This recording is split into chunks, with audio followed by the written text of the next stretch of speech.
এটা দিয়েও করা যায়, কিন্তু এটা দিয়ে আমি করছি না, কারণ অনেক, এই যে এটা হলো, এই যে খুব সুন্দর।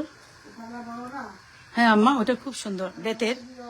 তারপরে আবার এখানেও 2 ভাগ, 1 ভাগ এখানে তুমি করতে পারবা, এখানে কয়েকটা দিয়ে দিবা, আবার এখানে আর একটা, ঠিক আছে, এই যে এই একটা দেন, এটার সাথে আবার কি সুন্দর একটা কভার, ঢাকনা দেওয়া। সো এরকম না, বেতেরটা আমরা বানাচ্ছি না, কয়েকটা বানা